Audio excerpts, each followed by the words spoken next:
হঠাৎ করে প্ল্যান করা, হঠাৎ করে চলে যাওয়া আসলেই কি সম্ভব? হ্যাঁ সম্ভব। আমরা সেদিন রাতে প্ল্যান করি মাওয়া ইলিশ খেতে যাব। তো যেই কথা সেই কাজ, আমরা রাতেই বের হয়ে পড়ি মাওয়া ইলিশ খাওয়ার উদ্দেশ্যে। আসসালামু আলাইকুম ইব্রাহিম, তো কি অবস্থা সবার? আশা করি সবাই ভালো আছো আর আমিও ভালো আছি। আমাদের ট্রেনটা ভোর রাত থাকার কারণে আমরা চলে যাই স্টেশনে, আর স্টেশনে যাওয়ার সাথে সাথে আমাদের ট্রেনটা চলে আসে।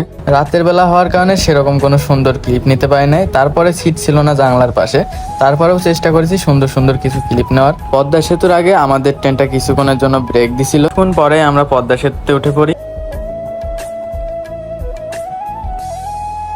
দীর্ঘ 3.5 ঘন্টার জার্নি শেষ করে আমরা চলে আসি মাওয়া স্টেশনে। স্টেশন থেকে একটা অটো ভাড়া করে আমরা চলে যাই মুন্সিগঞ্জ ঘাটে ইলিশ খাওয়ার জন্য। আর অটোওয়ালার বাসা ঝিনাইদাতে হওয়ার কারণে আমার এক বড় ভাইয়ের বাসা ছিল ঝিনাইদা, যার কারণে আমার তাদের সাথে একটা সুন্দর পরিচয় হয়ে যায়। তারপরে সেই মামা আমাদের জন্য সেখান থেকে ইলিশ সবকিছু মামা করে দেয়। অনেকক্ষণ দাম দর করার পরে আমরা একটা ইলিশ কিনি। তারপর ইলিশ ভাজতে যে প্রসেসিং করা লাগে তারা সেইগুলোই করছিল। এখানে মাছ বেগুন সব সুন্দরভাবে মাখিয়ে নিচ্ছিল। মাখানোর শেষে কড়াইতে সরিষার তেল দিয়ে মাছগুলো সুন্দর করে তেলের ভিতর ছাড়ছিল। এই মাছ ভাজি করা দেখে দীর্ঘ 3.5 ঘন্টা জার্নি আমাদের কাছে আর কিছুই মনে হচ্ছিল না। দেখলাম যে মামা ঠিক মতন ভাজতে পারছে না, যার কারণে আমি ভাজতে লেগে গেছিলাম।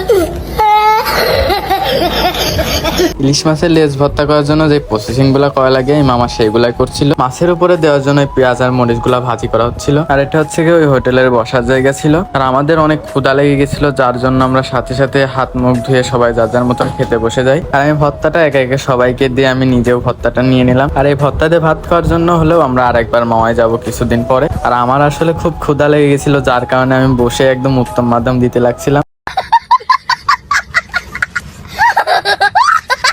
যাই হোক, খাওয়া শেষ করে আমরা আমাদের বিলটা করে আমরা তারপরে চলে আসি আবার সেই মাওয়া স্টেশনে। আর যাওয়ার সময় আসলে সেরকম কোনো ভিডিও করা হয় নাই, জাস্ট মাওয়া এখান থেকেই ভিডিও করা হয়েছিল একটু। আর আজকের এই ভিডিওটা এই পর্যন্তই। দেখা হচ্ছে নেক্সট কোনো ব্লগে। আজকের মতন আল্লাহ হাফেজ।